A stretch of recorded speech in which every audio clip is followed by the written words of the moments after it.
Welcome to another lesson in this course, and I promise this lesson will be much lighter and easier than the previous lesson. Now, the whole course is about sex and the Enneagram, and in order to have sex you need a partner, right? Well, you can do it without a partner, and we will be talking about masturbation a little bit as well, but mainly you need a partner. And how do we find a partner? Well, this is what the whole lesson will be about. Some people find a partner through an arranged marriage, others flirt, seduce, some people pay for sex, and unfortunately there's also many cases where people coerce somebody into sex. Unfortunately, rape and sexual violence is something that is pretty common in our society. Now, in this lesson, we're going to look at how people find a partner, and we will look at it through the lens of the levels of development, the instincts, and also the types. Now, in order to understand more about this, we did lots of interviews, focus groups. I also looked at literature, but I would also want to mention Dace Mars here. He's a Canadian sex therapist, and he's very much focused on flirting, and he has also been very important and instrumental in helping to conceptualize this lesson. Now let's start with levels of development. When we're in the lowest ranges of development, when we're, let's say, unhealthy, so the levels 7 to 9, quite often people will have lots of sexual dysfunctions. They may have low sexual desire, painful sex, erectile problem, orgasmic problems, and as a result, they're not really looking for a partner. But there's many other people in these ranges that are really actively looking for a partner, and they're going to be flirting and seducing, but very often they will do it in a rather dysfunctional way. They may be too intense, they may lack the social skills that are required and so on. So it's not going to be a very fluid process.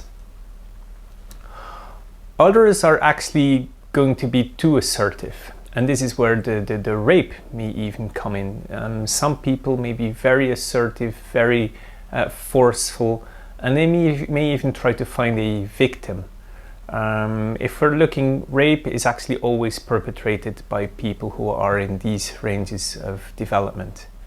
Now, of course, there's some types that may be more prone to this behavior, so I would think that the more assertive types like 7 and 8 can be more guilty of this, whereas types like 4 or 9 may be less guilty of this, but they may be more prone to become a victim of these people.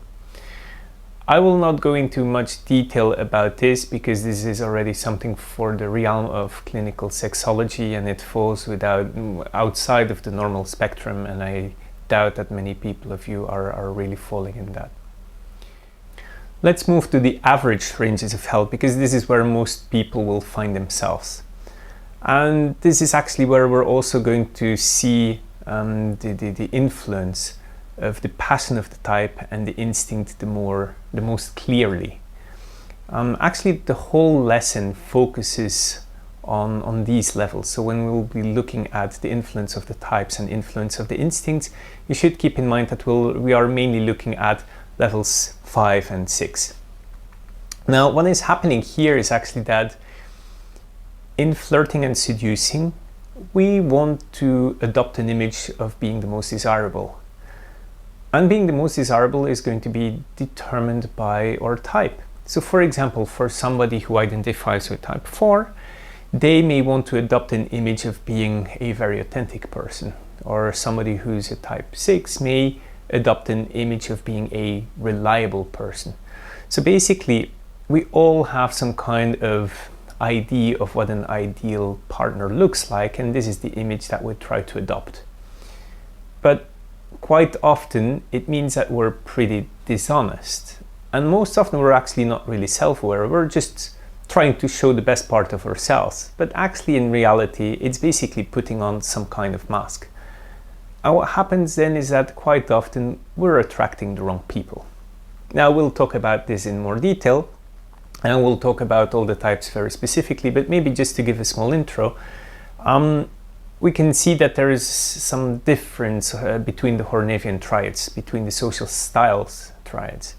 So if we're looking types 3, 7 and 8, are going to be more assertive in flirting and seducing. They're more the initiative takers. They're the seducers or the pursuers, we could say.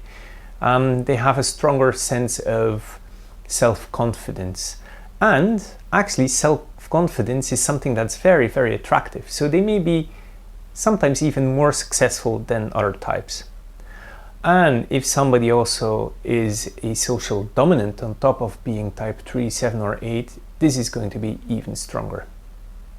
Now types 4, 5 and 9 are the withdrawn types, which means that they're a little bit less assertive, maybe a little bit more passive, and they're rather waiting for the other person to take the initiative.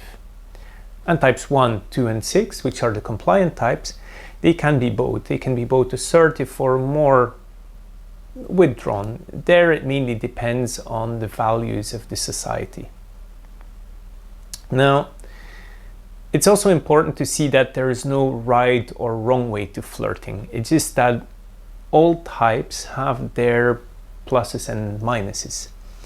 But it's interesting that at this level of development, so levels 5 and 6, let's say, that quite often people are not only flirting to meet a partner, but there can also be some kind of neurotic flirting as a way of ego gratification. And this really relates to the motivations of sex that I was talking about before.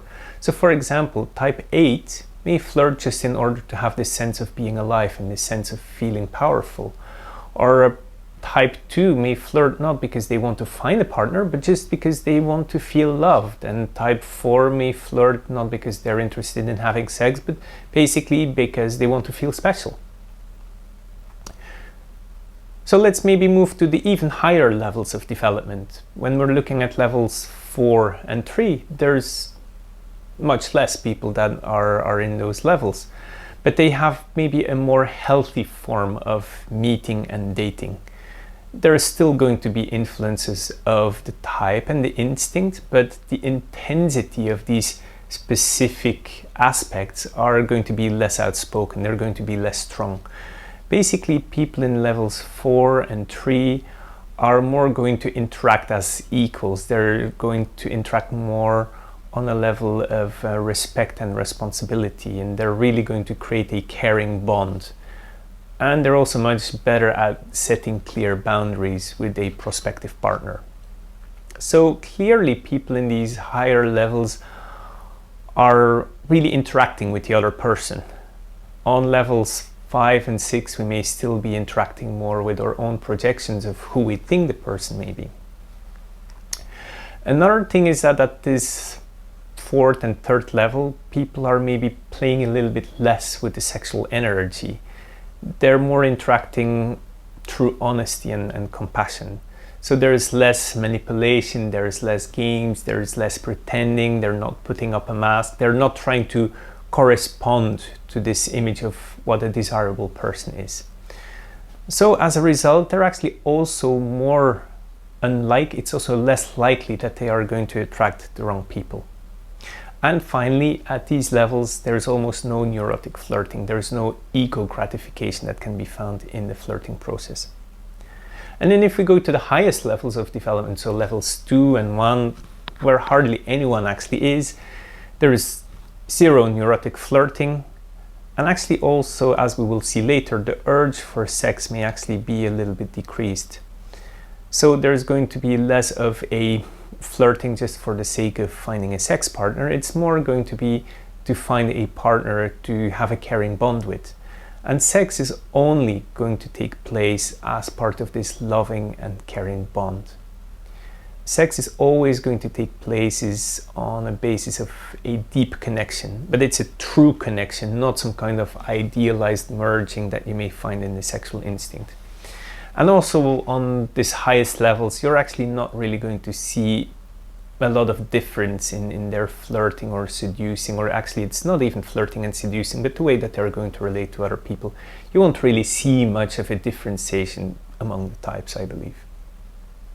Now, the final thing that I want to say before we're moving on to the instincts and the types is maybe we should differentiate a little bit between flirting and seducing. I mean, we use the terms interchangeably, but they're actually very, very different. The purpose is very different. What is flirting? Well, flirting is playing with sexual energy. It's playing with life energy. It's very light-hearted and playful, and it's a form of interaction basically to test the waters. It's basically a way to get to know each other and to see if the people find each other attractive and desirable. So it's basically, you could say, some kind of form of communication and interaction, but with the intention of having sex at some stage towards the end. However, in flirting, it's very uncertain what's going to happen. I mean, there's a desire for sex, but people understand that this desire actually has to be mutual. And of course, flirting can also happen with non-sexual aims. So for example, just to get some kind of confirmation that we are still attractive and that we still have value on the reproductive market. So really as a form of ego gratification.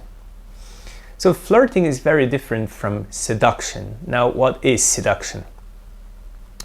Seduction is not about some kind of mutual engagement. It's not about equality. In seduction, basically one person tries to be in charge, whereas the partner is basically some kind of passive recipient. Seduction has more of a manipulative quality because the aim is finally to gain power and control over the other. So seduction is not about testing the waters. It's not to see if there's some kind of mutual interest. Seduction is very much aimed at persuading. It's very deliberate. It's laser focused and very goal oriented. It's very much like, I want you to like me and I will have you. So it has a very possessive quality. It's a little bit like, come into my web and I will do anything to pull you inside of there. I'm going to make sure that you will get trapped and you're not going to get away. So basically, in seduction, the other side doesn't make much of a chance. So seduction can have the aim of leading the person into having sex, but in other cases it's not about sex. It can just be in order to gain power and control over the other person.